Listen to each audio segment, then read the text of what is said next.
Welcome back everyone. Welcome to civil services study. अभी तक 99 test complete हो गए थे अपने यूपीएससी सिविल सर्विसेज के लिए। ठीक है, यह है प्रैक्टिस सेट नंबर 100। तो चलिए स्टार्ट करते हैं। प्लेलिस्ट इसकी बना रखी है, वहाँ पर आप टेस्ट नंबर 1 से लेकर 100 तक पहुँच सकते हो। डिस्क्रिप्शन बॉक्स में उसका लिंक दे रखा है। ठीक है, यूपीएससी की तरफ से कोई भी नोटिफिकेशन पोस्टपोन का नहीं आया एग्ज़ाम का। अभी तक जो एग्ज़ाम डेट है वो 27 जून ही है यूपीएससी सिविल सर्विसेज की। ठीक है, और यूपीपीसीएस की 13 जून। तो चलिए स्टार्ट करते हैं। चलिए तो क्वेश्चन नंबर 1 का आंसर करिए। तो पहला स्टेटमेंट है, पहला क्वेश्चन है G7 समूह के संबंध में कुछ स्टेटमेंट है यहाँ पर। तीन तीन बताना है कि इनमें से कौन सा करेक्ट होगा। G7 के सभी शिखर सम्मेलन यूनाइटेड स्टेट्स में जो है आयोजित किए जाते हैं। G7 समूह का मुख्यालय कनाडा में स्थित है और G7 शिखर सम्मेलन में शामिल नेताओं द्वारा लिए गए निर्णय जो है वो गैर बाध्यकारी होते हैं। बाध्यकारी होते हैं, गैर बाध्यकारी होते हैं। बिल्कुल प्रकृति ऐसी होती है यूपीएससी के प्रश्नों की। ठीक है, एलिमिनेट करिए, आगे बढ़िए। देखिए, पहली बात तो G7 के सभी शिखर सम्मेलन ऐसा नहीं है कि यूनाइटेड स्टेट्स यानी अमेरिका में लिए जाते हैं या आयोजित होते हैं। हर साल अलग अलग होता है ना। ठीक है, करंट अगर आपने पढ़ी होगी तो पूछता रहता है 2019 में कहाँ हुआ। ठीक है, इस तरह से ले लो, 46वां कहाँ हुआ, 47वां कहाँ हुआ, 45वां कहाँ हुआ। तो गलत है, बारी बारी से आयोजित किया जाते हैं। पहला वाला, पहले से कितने एलिमिनेट हो गए? 2 एलिमिनेट हो गए। अब या तो उत्तर डी है इसका या सी है। G7 समूह का मुख्यालय कनाडा में स्थित है। देखिए गलत है दूसरा भी, क्योंकि इसका कोई स्थायी ना तो संविधान है ना मुख्यालय है। ठीक है, G7 शिखर सम्मेलन में शामिल नेताओं द्वारा लिए गए निर्णय जो होते हैं वो गैर बाध्यकारी होते हैं। ये तीसरा वाला सही है। ठीक है, तो सी हो जाएगा इसका आंसर। तो G7 समूह जो है एक अंतर सरकारी संगठन है जिसका गठन हुआ था 1975 में, 1975 में। इस समूह की बैठक वार्षिक रूप से होती है संपन्न। ठीक है, और वार्षिक शिखर सम्मेलन के दौरान नेताओं द्वारा लिए गए जो निर्णय होते हैं इसमें वो गैर बाध्यकारी होते हैं। तो पहला वाला गलत है, तीसरा वाला सही है। ठीक है, क्योंकि इस समूह की बैठक जो है वार्षिक रूप से संपन्न होती है। ऐसा नहीं है कि केवल अमेरिका में होगी। G7 का कोई निर्धारित ना तो संविधान है ना मुख्यालय है। ठीक है, यूरोपीय यूनियन हो गया, इंटरनेशनल मॉनेटरी फंड हो गया, वर्ल्ड बैंक हो गया, यूनाइटेड स्टेट्स जैसे महत्वपूर्ण अंतर्राष्ट्रीय संगठन जो है ना वो भी इसमें प्रतिनिधि के रूप में आमंत्रित किए जाते हैं G7 में। और क्या है इसमें, G7 देशों के जो राष्ट्र अध्यक्ष हैं वो 2 दिवसीय वार्षिक शिखर सम्मेलन में मिलते हैं जिसकी अध्यक्षता सदस्य देशों के नेताओं द्वारा एक रोटेशनल बेसिस पर की जाती है। ठीक है, जो पहला वाला था ना केवल अमेरिका में ही होती है, तो वो गलत हो जाएगा। बाकी जो 47वां G7 शिखर सम्मेलन है वो जून 2021 में होना है, इसी साल। कहाँ होना है? यूनाइटेड किंगडम की मेज़बानी में होना है। ठीक है, जो 45वां G7 शिखर सम्मेलन था वो फ्रांस के बियारिट्ज में संपन्न हुआ था। ठीक है, अगर आपने करंट पढ़ी होगी तो। और 46वां तो कोरोना महामारी के कारण रद्द हो गया। ठीक है, इसमें भारत को भी आमंत्रित किया गया था लेकिन ये हो ही नहीं। 47वां कहाँ होगा? जून 2021 में, यूनाइटेड किंगडम में। ये चीज़ें हैं, ये आपको पता होनी चाहिए। क्वेश्चन नंबर 2 पर आ जाइए। विनिमय समीक्षा प्राधिकरण के संदर्भ में निम्नलिखित कथनों पर विचार करना है। विनिमय समीक्षा प्राधिकरण की स्थापना वित्त मंत्रालय द्वारा की गई है। अब वित्त मंत्रालय की जगह आरबीआई भी हो सकता है यहाँ पर। ठीक है, यह नियामक निर्देशों को सुव्यवस्थित करने और प्रक्रियाओं को सरल करके विनियमित संस्थाओं के अनुपालन बोझ को कम करने पर ध्यान केंद्रित करेगा। क्या? विनिमय समीक्षा प्राधिकरण। देखिए दूसरा वाला तो सही है, पहला वाला गलत है। विनिमय समीक्षा प्राधिकरण की स्थापना आरबीआई द्वारा की गई है। ठीक है, वित्त मंत्रालय के द्वारा नहीं। तो केवल 2 पी आंसर हो जाएगा इसका। तो भारतीय रिजर्व बैंक ने वर्ष 1999 में जनता बैंकों और वित्त संस्थानों से प्राप्त प्रतिपुष्टि के आधार पर विनय पत्रों, परिपत्रों और रिपोर्टिंग प्रणालियों की समीक्षा के लिए पहले विनियमन समीक्षा प्राधिकरण की स्थापना की थी। ठीक है, तो वित्त मंत्रालय नहीं है, आरबीआई है। यह जो प्राधिकरण है वह नियामक निर्देशों को सुव्यवस्थित करने, ठीक है, जहाँ भी संभव हो रिपोर्टिंग की प्रक्रियाओं तथा आवश्यकताओं को कम करके विनियमित संस्थाओं के अनुपालन बोझ को कम करने आदि विषयों पर ध्यान केंद्रित करेगा। दूसरा वाला करेक्ट हो गया। इसके अलावा यह विनियमित संस्थाओं से भी प्रतिपुष्टि करेगा और विनियमित संस्थाओं में वाणिज्यिक बैंक, शहरी सहकारी बैंक और गैर बैंकिंग वित्त कंपनियां इसमें जो हैं वो शामिल हैं विनियमित संस्थाओं में। क्वेश्चन नंबर 3 है, निम्नलिखित में से कौन से मिशन शुक्र ग्रह से संबंधित है, बताइए। अकात्सुकी, वीनस एक्सप्रेस और मेजलन, कौन कौन से मिशन है जो शुक्र ग्रह से संबंधित है?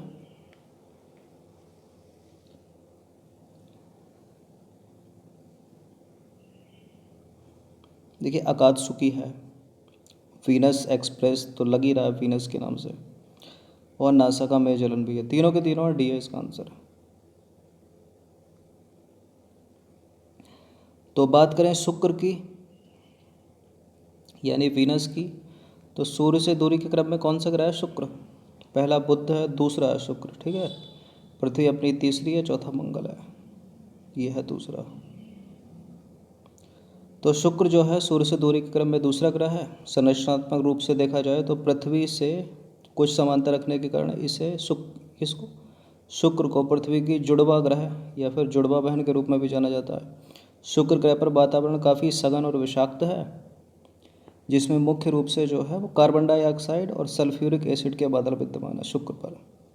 शुक्र के वातावरण में फॉस्फीन की उपस्थिति का पता लगाया गया था, ठीक है, जो शुक्र ग्रह पर जीवन की उपस्थिति की संभावना को जो है वो इंगित करता है। जो नेचर जियो साइंस है उसमें प्रकाशित एक अध्ययन के अनुसार शुक्र जो है आज भी भौगोलिक रूप से सक्रिय है, ठीक है, जियोलॉजिकली जो है वो एक्टिव है ये शुक्र ग्रह। अब कुछ और अध्ययन किए गए शुक्र ग्रह के बारे में, ठीक है। तो एक अध्ययन में पाया गया कि शुक्र की सतह पर रिंग के आकार की संरचना, मतलब जो रिंग लाइक स्ट्रक्चर है, उसके रूप में 37 सक्रिय ज्वालामुखी की पहचान की गई, जिन्हें क्या कहा गया, क्या नाम दिया गया? कोरेनो, ठीक है, कोरेनो नाम दिया गया। अब बात करें शुक्र से संबंधित मिशन की, ठीक है। तो शुक्र से रिलेटेड कौन कौन से मिशन है? एक तो इसरो का है शुक्रयान, अकात्सुकी है 2015 जापान का, वीनस एक्सप्रेस है यूरोपीय अंतरिक्ष एजेंसी का 2005 का, और 1989 का है मेजलन नासा का, ठीक है। यह इम्पोर्टेंट है इसरो का, भारतीय अंतरिक्ष अनुसंधान संगठन इसरो, ठीक है। ये भी शुक्र से संबंधित एक मिशन की योजना बना रहा है, जिसे फिलहाल शुक्रयान मिशन कहा गया है, ठीक है। तो शुक्रयान मिशन किसका है? इसरो का, याद रखना। बाकी जापान का अकात्सुकी, यूरोपीय अंतरिक्ष एजेंसी का वीनस एक्सप्रेस, और मेजलन है नासा का 1989 का। अगले क्वेश्चन पर आ जाइए, क्वेश्चन नंबर 4 पर आ जाइए। मीथेन से रिलेटेड कुछ स्टेटमेंट है यहाँ पर। मीथेन का निर्माण कार्बनिक पदार्थों के टूटने या क्षय से होता है। मीथेन को केवल कृत्रिम प्रक्रियाओं के माध्यम से वातावरण में उत्सर्जित किया जा सकता है। मीथेन कार्बन की मात्रा में अधिक शक्तिशाली ग्रीन हाउस गैस है, ठीक है, और वातावरण में अधिक समय तक रहती है। बताइए कौन सा करेक्ट है? मीथेन CH4 की बात हो रही है। देखिए, केवल वर्ड यहाँ पर लग गया। मीथेन को केवल कृत्रिम प्रक्रियाओं के माध्यम से वातावरण में उत्सर्जित किया जा सकता है। क्यों? धान के खेतों से नहीं निकलती क्या ये, ठीक है, मवेशियों से भी निकलती है, धान के खेतों से भी निकलती है, आर्द्र भूमियों से भी निकलती है। तो ये तो कटेगा, दूसरा वाला स्टेटमेंट एलिमिनेट होगा। कितने चले गए? तो सारे के सारे चले गए, बिल्कुल, देखिए, ठीक है। मीथेन का निर्माण कार्बनिक पदार्थों के टूटने या क्षय से होता है, चलिए करेक्ट है। अगर आपको तीसरा नहीं पता है कि मीथेन कार्बन की तुलना में अधिक शक्तिशाली ग्रीन हाउस गैस है, ठीक है, इतना पता है, ये नहीं पता है कि वातावरण में अधिक समय तक रहती है या नहीं रहती है, ठीक है। तो मीथेन कार्बन की तुलना में अधिक शक्तिशाली है, ठीक है, 80 से ऊपर, 80-84 गुना ज़्यादा शक्तिशाली है, लेकिन वातावरण में अधिक समय तक नहीं रह सकती मीथेन, इसलिए गलत है तीसरा वाला स्टेटमेंट, केवल पहला वाला सही है। तो देखिए, मीथेन गैस जो है पृथ्वी के वायुमंडल में बहुत कम मात्रा में पाई जाती है। यह सबसे सरल हाइड्रोकार्बन है, जिसमें एक कार्बन परमाणु और 4 हाइड्रोजन परमाणु शामिल होते हैं। ठीक है, मीथेन एक शक्तिशाली ग्रीन हाउस गैस है। यह एक ज्वलनशील गैस है। ठीक है, जिसे पूरे विश्व में ईंधन के रूप में उपयोग किया जाता है। इसका जो निर्माण है वो कार्बनिक पदार्थ के टूटने या क्षय से होता है, इसलिए पहला वाला करेक्ट है। इसे आर्द्र भूमियों, मवेशियों और धान के खेतों जैसे प्राकृतिक और कृत्रिम माध्यमों द्वारा वातावरण में उत्सर्जित किया जाता है। ठीक है, तो प्राकृतिक और कृत्रिम दोनों माध्यमों से उत्सर्जित होती है वातावरण में, इसलिए गलत है दूसरा वाला स्टेटमेंट। अब इम्पोर्टेंट है, मीथेन कार्बन की तुलना में 84 गुना तक अधिक शक्तिशाली गैस है, किंतु ये वायुमंडल में लंबे समय तक नहीं रहती। ठीक है, इसके उत्सर्जन को अन्य ग्रीन हाउस गैसों की तुलना में कम करके ग्लोबल वार्मिंग को ज़्यादा कम किया जा सकता है। ठीक है, तीसरा वाला गलत है। ठीक है, लाइन समझ में आई वो? ठीक है, इसके उत्सर्जन को कम करने से अच्छा है जो दूसरी ग्रीन हाउस गैसें जैसे कार्बन डाइऑक्साइड हो गई, जलवाष्प हो गई, ओजोन हो गई, ठीक है, उनको नियंत्रित किया जाए ताकि ग्लोबल वार्मिंग को कम किया जा सके। ठीक है, बाकी कार्बन से 84 गुना तक शक्तिशाली है ये मीथेन, लेकिन वायुमंडल में लंबे समय तक नहीं रहती है। हाल ही में तालिबान ने दाहला बांध पर कब्जा कर लिया है। ये दाहला बांध निम्नलिखित में से किस देश में स्थित है, बताइए। न्यूज़ में रहा दाहला बांध, ये है अफ़गानिस्तान में। ठीक है, तालिबान ने कब्जा किया, इस पर डी है इसका आंसर। तो हाल ही में तालिबान ने अफ़गानिस्तान के दूसरे सबसे बड़े बांध, उस बांध का नाम है दाहला बांध, पर कब्जा कर लिया। ठीक है, दाहला बांध को अर्घानदाब बांध के रूप में भी जाना जाता है और इसका निर्माण जो है अर्घानदाब नदी पर किया गया है। यह बांध है अफ़गानिस्तान के कंधार प्रांत के शाह बली कोट ज़िले में। ठीक है, और इस बांध का निर्माण हुआ था 1952 में। किसने किया था? संयुक्त राज्य अमेरिका ने किया था अफ़गानिस्तान में। ठीक है, तो याद रखना अर्घानदाब नदी पर है अर्घानदाब बांध, जिसको जाना जाता है दाहला बांध, जिसका नाम है दाहला बांध और अर्घानदाब नदी पर है, इसलिए इसको अर्घानदाब नदी के नाम पर जो है अर्घानबाद बांध के नाम से भी जाना जाता है, अर्घानदाब बांध या दाहला बांध। तो यह है, देखिए अफ़गानिस्तान का मैप, यह है दाहला डैम। ठीक है, ये पाकिस्तान की स्थिति, भारत ही आ गया। अब क्या इंडिया ने अफ़गानिस्तान में बांध बनाए हैं या बना रहा है या योजना बना रहा है, उनके बारे में जान लीजिए थोड़ा। तो अफ़गानिस्तान में भारत द्वारा बनाए गए बांध, देखिए काबुल नदी पर सहतूत बांध के निर्माण हेतु दोनों देशों के बीच समझौता हुआ है, भारत व अफ़गानिस्तान के बीच। एक सलमा बांध है, ठीक है, अफ़गानिस्तान भारत मैत्री बांध या सलमा बांध अफ़गानिस्तान में। क्वेश्चन नंबर 6 है, इको सेंसिटिव जोन से रिलेटेड दो स्टेटमेंट है, यहाँ पर बताने के में से कौन सा करेक्ट होगा। इको सेंसिटिव जोन राष्ट्रीय उद्यानों, वन्यजीव अभ्यारण्यों और संरक्षित क्षेत्रों के आसपास 10 किलोमीटर के भीतर के क्षेत्र हैं। ठीक है, इन्हें वन्यजीव संरक्षण अधिनियम 1972 के तहत अधिसूचित किया गया। बताइए कौन सा करेक्ट है। इस तरह के प्रश्न देखिए बार बार प्रैक्टिस से जो है पढ़ते पढ़ते आ जाते हैं। ठीक है, इको सेंसिटिव जोन बिल्कुल करेक्ट है, 10 किलोमीटर के क्षेत्र होते हैं, लेकिन ये 10 किलोमीटर से ऊपर भी हो सकते हैं। ठीक है, ये याद रखना।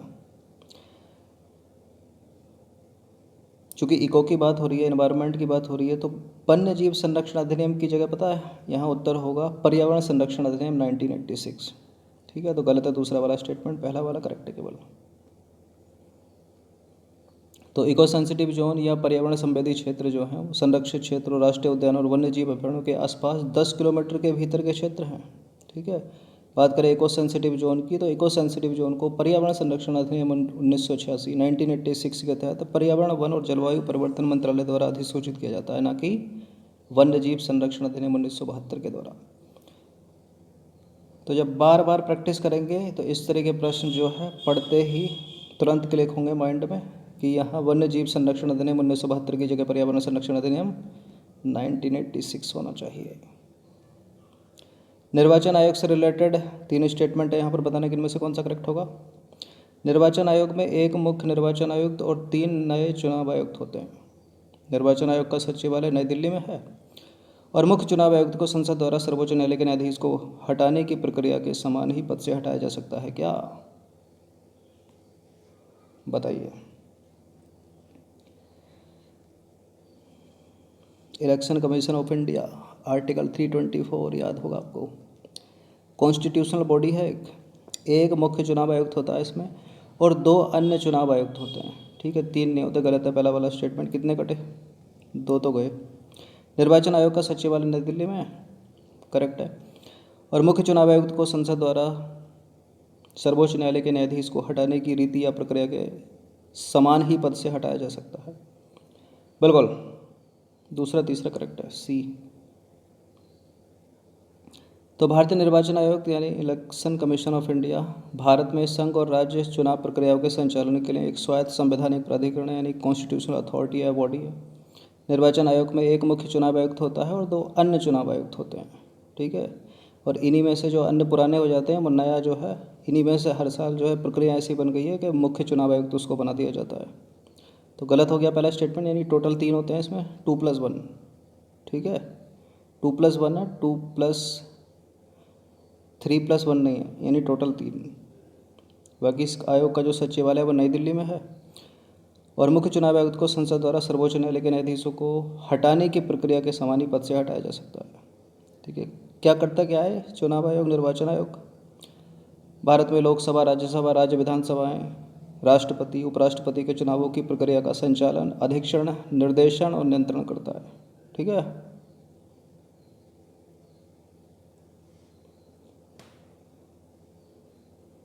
चलिए क्वेश्चन नंबर 8 पर आ जाइए।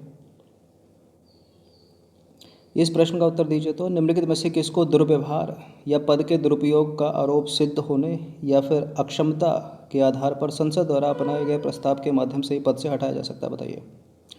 मुख्य चुनाव आयुक्त, उच्च न्यायालय के न्यायाधीश, राज्यपाल, नियंत्रक एवं महालेखा परीक्षक।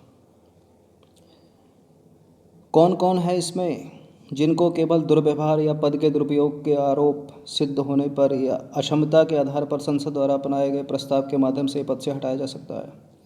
एक तो अभी आपने देखा ही, मुख्य चुनाव आयुक्त। ठीक है, उच्च न्यायालय के न्यायाधीशों को भी, इसकी जगह सुप्रीम कोर्ट के न्यायाधीश होते वो भी, नियंत्रक एवं महालेखा परीक्षक भी। राज्यपाल नहीं होगा इसमें, राज्यपाल तो राष्ट्रपति के प्रसाद पर यंत्र है। ठीक है, तो वो तो जब तक राष्ट्रपति का विश्वास पात्र हैं तब तक पद पर बने, वरना हटा दिए जाएंगे। तो तीसरे को हटा दीजिए, जहाँ जहाँ 3 है वो नहीं होगा, 1 2 4 हो जाएगा इसका आंसर। तो उच्च न्यायालय, सर्वोच्च न्यायालय के न्यायाधीश और मुख्य चुनाव आयुक्त, नियंत्रक एवं महालेखा परीक्षक यानी जिनको बोलते हैं कंप्ट्रोलर एंड ऑडिटर जनरल यानी CAG को दुर्व्यवहार या पद के दुरुपयोग का आरोप सिद्ध होने पर या अक्षमता के आधार पर संसद द्वारा अपनाए गए प्रस्ताव के माध्यम से पद से हटाया जा सकता है। बात करें राज्यों के राज्यपाल की, तो राज्यपाल तो राष्ट्रपति के प्रसाद पर यंत्र है, अतः वो राष्ट्रपति की इच्छा तक ही अपने पद पर बने रहते हैं, इसकी आवश्यकता नहीं है। चलिए क्वेश्चन नंबर 9 पर आ जाइए। सूची 1, सूची 2, 2G तकनीक, 1G तकनीक, 5G तकनीक। इसके सामने लिखा है analogue radio signal, digital radio signal, long term evolution यानी LTE तकनीकी के आधार पर उपरोक्त में से किसका मिलान सही है? इस तरह से ही प्रश्न सेट किए जाते हैं, UPSC में ऐसा ही पेपर आता है। बताइए इसका आंसर क्या है? देखिए 2G तकनीक जो है ना वो थोड़ी एडवांस है 1G से, तो 2G होना चाहिए डिजिटल रेडियो सिग्नल और 1G होना चाहिए एनालॉग रेडियो सिग्नल। 5G तो सबसे लेटेस्ट है, लॉन्ग टर्म एवोल्यूशन LTE, ठीक ही लग रहा है। तो पहला दूसरा गलत है, तीसरा वाला सही है केवल, तो इसका आंसर C हो जाएगा। तो सबसे पहला आया 1G, 1980 के दशक में लॉन्च किया गया था। ठीक है, और इसने एनालॉग रेडियो सिग्नल पर कार्य किया तथा केवल वॉइस कॉल को संभव बनाया। ठीक है, मतलब इसकी इतनी कैपेसिटी नहीं थी कि डेटा तक भेज सके, केवल वॉइस कॉल। उसके बाद आता है 2G 1990 के दशक में। ठीक है, जो डिजिटल रेडियो सिग्नल का उपयोग करता है और 64 kbps की बैंडविड्थ के साथ वॉइस और डेटा ट्रांसमिशन दोनों का कार्य करता है। ठीक है, फिर आया 4G 2009 में, 100 Mbps से 1 Gbps की अधिकतम स्पीड के साथ। ठीक है, और यह 3D आभासी वास्तविकता को भी सक्षम करता है। ठीक है, तो ये याद रखना, जो 1G है वो एनालॉग रेडियो सिग्नल पर कार्य करता है, जो 2G है वो डिजिटल रेडियो सिग्नल पर कार्य करता है। अब 5G भी आएगा। ठीक है, बात करें 5G, तो 5G जो है लॉन्ग टर्म इवोल्यूशन यानी LTE long term evolution mobile broadband network में जो है सबसे नवीनतम अपग्रेड है। और 5G मुख्य रूप से इसमें जो है 3 बैंड होते हैं, लो, मिड और हाई बैंड स्पेक्ट्रम, ठीक है, जिसमें सभी के बैंड के जो है कुछ विशिष्ट उपयोग और कुछ विशिष्ट सीमाएं हैं, जैसे कि लो बैंड स्पेक्ट्रम हो गया, मिड बैंड स्पेक्ट्रम हो गया, हाई बैंड स्पेक्ट्रम हो गया। इसी तरह से इनकी स्पीड भी बढ़ती रहती है, ठीक है। बात करें लो बैंड स्पेक्ट्रम की, तो इसमें इंटरनेट की जो गति और डेटा के इंटरेक्शन प्रदान करने की जो अधिकतम गति है वो होती है 100 Mbps, ठीक है, प्रति सेकंड मेगाबाइट तक, 100 Mbps तक। और ये जो मिड बैंड स्पेक्ट्रम है वो थोड़ा इससे एडवांस है, और जो हाई बैंड स्पेक्ट्रम है इन दोनों से एडवांस है, ठीक है। इसी तरह से चलता है। तो मिड बैंड स्पेक्ट्रम जो है, इसमें लो बैंड स्पेक्ट्रम की तुलना में इंटरनेट की गति अधिकतम होती है, फिर भी इसके कवरेज क्षेत्र और सिग्नलों में जो है कुछ सीमाएं हैं, और बाकी ये सबसे तेज़ होता है। लेकिन इसमें क्या होता है, इसके कवरेज और सिग्नल की भेदन क्षमता जो है वो सीमित होती है, लेकिन इन दोनों से तेज़ है, ठीक है। ये इससे तेज़ है, इससे तेज़ है, इससे तेज़ है। चलिए क्वेश्चन नंबर 10 पर आ जाइए। सरकारी प्रतिभूति अधिग्रहण कार्यक्रम के संदर्भ में निम्नलिखित कथनों पर विचार करेंगे। यह आरबीआई के खुला बाजार परिचालनों का हिस्सा है और इसमें रेपो दर और 10 वर्ष के सरकारी बॉन्ड यील्ड के बीच के अंतर को कम करने में मदद मिलेगी। बताइए कौन सा करेक्ट है। सरकारी प्रतिभूति अधिग्रहण कार्यक्रम, अगर ये आरबीआई की जगह वित्त मंत्रालय का होगा तो पहला स्टेटमेंट गलत हो जाएगा, लेकिन आरबीआई का ही है, आरबीआई के खुले बाजार परिचालनों का हिस्सा है सरकारी प्रतिभूति अधिग्रहण कार्यक्रम, और इसमें रेपो दर और 10 वर्ष के सरकारी बॉन्ड यील्ड के बीच के अंतर को कम करने में मदद मिलेगी। ये भी सही है, दोनों सही है, सी हो गया इसका आंसर। तो देखिए, हाल ही में भारतीय रिजर्व बैंक ने सरकारी प्रतिभूति अधिग्रहण कार्यक्रम के तहत सरकारी प्रतिभूतियों की खरीद के निर्माण का निर्णय लिया है, जिसके परिणाम स्वरूप बेंचमार्क पर यील्ड के 10 वर्षीय बॉन्ड में 6% से कम की गिरावट जो है वो दर्ज की गई है, ठीक है। इस तरह के एक्सप्लेनेशन अगर समझ में आया आपको, पॉज मार के पढ़ा करिए 2-3 बार। देखिए, आरबीआई ने वर्ष 2021-22 के लिए एक द्वितीयक बाजार सरकारी प्रतिभूति अधिग्रहण कार्यक्रम 1.0 लागू करने का निर्णय लिया है, ठीक है। यह आरबीआई के खुला बाजार परिचालनों का हिस्सा है, इसलिए पहला वाला करेक्ट है। और इस कार्यक्रम के तहत आरबीआई सरकारी प्रतिभूति की खुली बाजार खरीद का जो है वो संचालन करेगी। और क्या है इसमें, इसका उद्देश्य क्या है, सार्वजनिक और निजी दोनों क्षेत्रों में अवधि संरचना और जारीकर्ताओं को ध्यान में रखते हुए अन्य वित्त बाजार संसाधनों के मूल्य निर्धारण में इसकी केंद्रीय भूमिका को देखते हुए सरकारी प्रतिभूति बाजार में अस्थिरता से बचना है। और यह जो बॉन्ड है वो बाजार सहभागिताओं को वित्त वर्ष 2021-22 में आरबीआई के समर्थन की प्रतिबद्धता के संबंध में निश्चितता प्रदान करेगा, ठीक है। और इस संचालित कार्यक्रम की घोषणा से रेपो दर और 10 वर्ष के सरकारी बॉन्ड यील्ड के बीच के अंतर को जो है कम करने में मदद मिलेगी। तो इस तरह के स्टेटमेंट बनाकर प्रश्न जो है वो यूपीएससी में पूछ लिए जाते हैं, ठीक है। इनकी प्रैक्टिस पढ़ते पढ़ते ही होती है, बार बार प्रैक्टिस करने से आ जाते हैं, ठीक है। और बाउंसर भी मारते हैं ऐसे क्वेश्चन, पता ही नहीं चलता कि है क्या इसका आंसर, ठीक है। और 1/3 की माइनस मार्किंग भी है इसमें। तो करेक्ट है दोनों के दोनों स्टेटमेंट, ये सी हो गया इसका आंसर। तो 10 प्रश्न थे, ये 100 नंबर का अपना टेस्ट था यूपीएससी सिविल सेवा का, ठीक है। इनकी प्रैक्टिस करते रहिए, धन्यवाद।